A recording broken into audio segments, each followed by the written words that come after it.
এই বেটা সোয়া, রাতের মধ্যে ঠান্ডা পড়ে রে, ঠান্ডা নিয়ে একটা গান শোনাও তো। ঠান্ডা নিয়ে গান? তো ঠিক আছে, শোনাবে লাগছ। এই শীতের দিন আতা হে, একলা ঘরে থাকতা হে, শিরশির ঠান্ডা লাগতা হে। এই ঝাড়ের মধ্যে বউ নাই, তা তো তোমার চিন্তা নাই। আমার ঝাড়ের মধ্যে বউ নাই, তা তো তোমার চিন্তা নাই। ও ঘরে ঘরে মুখের এত কালা কালা চশমা, ঘরে ঘরে মুখের এত কালা কালা চশমা। ও একলা একলা পইরা থাকি, কেরাবানি ল্যাব দেয়, কেরাবানি তোষক দেয়, কেরাবানি বালিশ দেয়। এই ঠান্ডার মধ্যে বউ নাই, তা তো তোমার চিন্তা নাই। ও ঘরে ঘরে মুখের এত কালা কালা চশমা। এই গান বন্ধ করো, স্যার আসবে লাগছে। Good morning sir. Good morning, good morning. এই মোর গুণধর ছাত্ররা, তোমরা কেমন আছেন? সবাই ভালো আছে ব্রো। এই এই এই হারামজাদা, ব্রো ব্রো মানে কি? এই তুই ব্রো কাক করলু রে? সরি সরি সরি স্যার, সবসময় বেটা সোয়াক বড় বড় কম তো ওইটা মুখত আসি গেছে। স্যার কবার যে বড় কয়ে ফেলাইছ। Sorry sorry sir. প্রথমতে মোর মেজাজটা গরম করে দিলেন। ঠিক আছে, সবাই বাংলা বই বের করো। এই কালাই, তুই 4 নম্বর চ্যাপ্টারটা পড়ছো। ধ ধ ধর্ম ধ ধর্ম। এই ওটা ধর্ম আছে রে, ধর্ম। ধর্ম আর শিঘা। আরে ওটা শিঘা না, ওটা শিক্ষা শিক্ষা, ধর্ম আর শিক্ষা। আচ্ছা শিক্ষা, ধর্ম আর শিক্ষা। দ দট দ দ। এই ওটা দটো না রে, ওটা দুটো। আচ্ছা দুটো।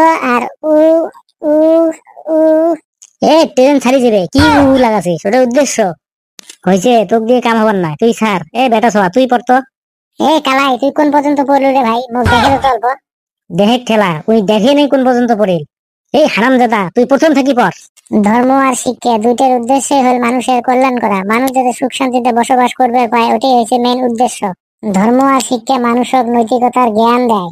ঠিক আছে ঠিক আছে, বেটা সোয়া আজকে আগুন তোর হবে। এই কদম, তুই তারপর থেকে পড়ালা। পরিবেশ পরিবেশ পরিবেশ শিক্ষা মানুষ জ্ঞান প্রতিবেশ পরিবেশ শিক্ষা জ্ঞান মানুষ প্রতিবেশ পরিবেশ শিক্ষা জ্ঞান প্রতিবেশ মানুষ। এই এই এই কদম, তুই কি বলবে লাগছিস? হ্যাঁ, তুই কি কবা চাবা লাগছিস? তুই কি মুখের মধ্যে গুটকে ভরে আছিস? চল আরেকবার পর, একদম লাহে লাহে। মানুষের বুদ্ধি মানুষের বুদ্ধি আছে পৃথিবীর মধ্যে, মানুষ। এই এই হারাম যাবে, চুপ কর চুপ কর, মুই পাগল হয়ে যান তোর পড়াশোনা, তুই চুপ। এই পেছি, তুই ক। স্যার কি কর? তুই খাবারের দুটো উৎস ক, যে জায়গা থেকে আমরা খাবার পাই। স্যার খাবারের প্রথম উৎস হলো জোম্যাটো, আর দ্বিতীয় উৎস হলো সুইগি। আমরা জোম্যাটো আর সুইগি থেকে যা ইচ্ছে তাই খাবার পাই। আরে পণ্ডিত, মুই টাকা দিয়ে খাবার কেনার কথা কম নাই তো। মুই কইছং প্রাকৃতিক থাকি আমরা কিভাবে খাবার পাই, যে জায়গাটাতে আমরা বিনে টাকা দিয়ে খাবার পাইয়া থাকি। স্যার মোর জানা আছে, মুই কইম নাকি? ক। স্যার বিয়ে বাড়ি আর বার্থডে পার্টি আমরা বিনে টাকাতে খাবার পাই। ভুল, একদম ভুল, একদম ভুল। বিয়ের বাড়ি আর বার্থডে পার্টি আমরা কিবা না কিবা গিফট দিয়ে খাওয়া পাই। ওইটা ফ্রিতে খাওয়া কয় না, ওইটা টাকা দিয়ে খাওয়া হয়। এ বেটা ছ, তুই কত? স্যার বিনে টাকাতে খাওয়া একটা হল বাবার হোটেল আর একটা হল শ্রাদ্ধ বাড়ি, যে জায়গাতে আমরা টাকা ছাড়া খাওয়া পাই। আরে পণ্ডিতের সর্দার, কোনো অ্যান্সারে তুই বই থাকি দিস নে, তোর মনে যা আছে তাই তুই অ্যান্সার দিস, অল্প বইটা খুলি দেখিস। তাইও কি এটা সঠিক অ্যান্সার দিবে পাইবেন? Two natural fruit of swords. Sir অ্যান্সারটা মুই দিবের পাই। ঠিক আছে দে তো। স্যার প্লান্ট এন্ড এনিম্যাল, মানে গাছ আর পশু থেকে আমরা খাবার পাই।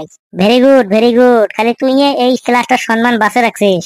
এই কত মালি, তুই খাড়া হতো, খাড়া হ, তোকে একটা প্রশ্ন করবে লেখছং, একদম ঠিকঠাক উত্তর দেবো কিন্তু। Okay sir, I am always ready.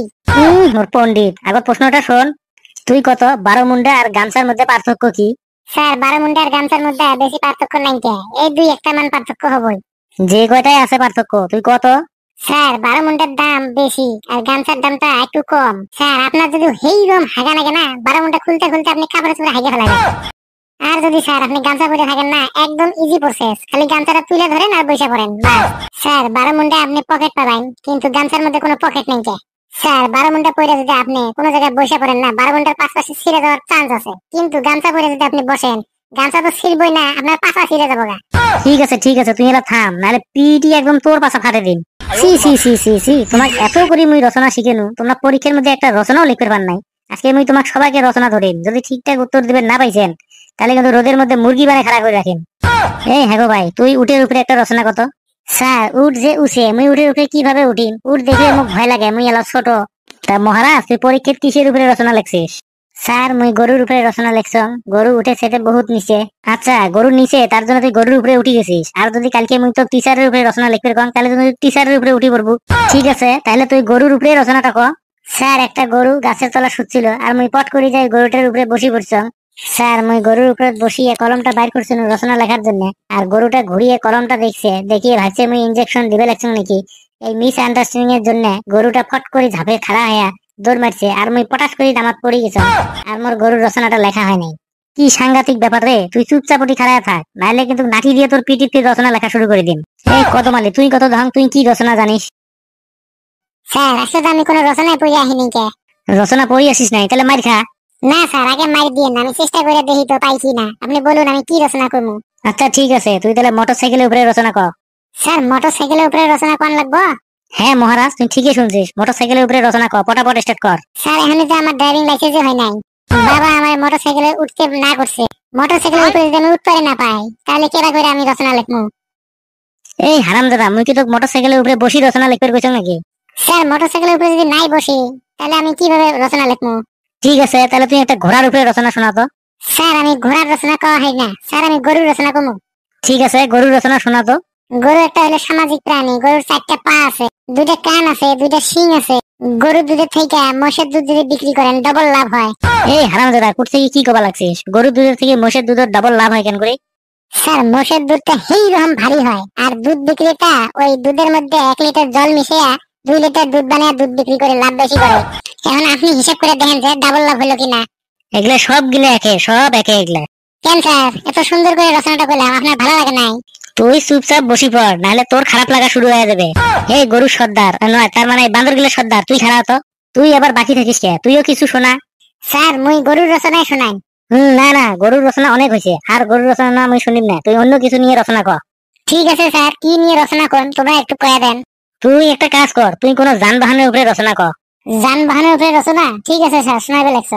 Sir Maruti বাহন হল 4 চাকা একটা আরামদায়ক বাহন, আর গরুও হল একটা চতুষ্পদী প্রাণী ও বাহন। কি গলু চতুষ্পদী বাহন? হ্যাঁ স্যার, গরু তো 4টি পাও থাকে না। শোনেন, আপনি ভালো করে শোনেন, ওই রচনাটা কয়া আসো। মারুতি গাড়ির সিট গেলে খুব আরামদায়ক। যখন আপনি যাবেন মারুতি গাড়ির জানলা আছে, জানলার গ্লাস লাগা আছে, গ্লাস দিয়ে বাইরে আপনি দেখবেন সুন্দর সুন্দর প্রাকৃতিক দৃশ্য দেখা যায়, সুন্দর সুন্দর গাছলতা দেখা যায়। আর ওই গাছের তলত একটা গরু বান্ধা দেখা যায়। গরু ঘাস খায়। গরুর 4টে ঠ্যাং, 2টে চোখ, 2টে আম পাতার মতন লম্বা লম্বা কান আছে।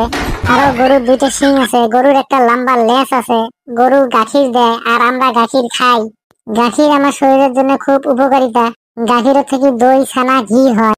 গরু গোবর দেয় কিন্তু আমরা গোবর খাই না। কিন্তু গরুর গোবর দিয়ে তৈরি সবজি আমরা খাই। গরু কথা খবর পায় না, কিন্তু গরু ভোক লাগলে আমার ডাকায় হাম্ব হাম্ব হাম্ব হাম্ব। এ তুই থাম থাম, তোক বাহন নিয়ে কবার কোনো তুই গরুর রচনা কয়া ফেলালো। ইয়ে কেমন একটা রচনা কবার কম, আমি গরু বানাই করতে কি তাহে দাও। এই তুই এখন রেলগাড়ি নিয়ে রচনা কত। রেলগাড়ি হাই রে লম্বা, কপালটা ভাল ছিঁড়ে যায়। যদি পাইতলে গেল হয় তাহলে ঘর বাড়ি সব ভাঙি নিয়ে গেল হয়। রেলগাড়ি চললে মোর খুব ভাল লাগে, কারণ রেলগাড়ি ঝকঝক ঝকঝক করে যায়। খিড়কি দিয়ে গাছ, পথার, ঘর বাড়ি এগুলো দেখা যায়। ওই পাথারত দেখো যে গরু ঘাস খাবে লাগছে। গরু একটা উপকারী জন্তু। গরুর 4টে ঠ্যাং, 2টে চোখ, 2টে কান থাকে। গরু আমার গাখীর দেয়। গাখীর আমার শরীরের জন্য খুব ভাল। এই হারামজাদা, মুই তোক ধন্য ট্রেনের রচনা, তুই এত আনি গরু ঢুকেলু। তুই একটা প্লেনের রচনা কর, আর এতে যদি গরু ঢুকিস না ব্যাট দিয়ে তোর মুই পিছেরই ফাটাই। এরোপ্লেন আকাশ দিয়ে উড়ি উড়ি যায়, আমরা তলব থেকে টাটা দেই। এরোপ্লেনের ভিতরে সেই রকম গরম, মেলা মানুষ জায়গা ধরে। এরোপ্লেনত উঠি মানসি দিল্লি, মুম্বাই আরো যে কোটি কোটি যায়। এরোপ্লেনত ওই নিচত দেখলে রাস্তাঘাট, ঘর বাড়ি, পথার সবগুলো ছোট ছোট দেখা যায়। ওই পথারের মধ্যে থাকা গরু গুলো আরো ছোট ছোট দেখা যায়। গরু একটা 4 ঠ্যাঙিয়া উপকারী জন্তু। গরুর 2টে চোখ, 2টে কান, একটা লেজ থাকে। গরু আমার গাখীর দেয়। গরুর গাখীর আমার শরীরের জন্য খুব ভাল। কি সুসে সুসে দেখ, মোর মাথাটা খাইল। এরোপ্লেনের রচনা ধন্য, তাও এতে গরু ঢুকেছে। স্যার এরোপ্লেন থেকে নিচত গরু দেখা যায়, মুই এলা কি করেন গরুর রচনা পেছ। গরু তো একটা উপকারী জন্তু। তুই ফির আরম্ভ করলু। হায় রে কার পাল্লা করনু, মুই আজকে তোমার ক্লাসে নিবেন না, যাও তোমার ছুটি। এগুলো ছাওয়া তো নয়, এগুলো শয়তানের জেঠো। বাহ বেটা সব আজকে চাপাইয়া দিছে, এর নাইকা আজকে ছুটি পেলাম রে। 2 বলদের রচনা শুনি ছাড় পালাই। ইয়া কে বান্দর ছাওয়া।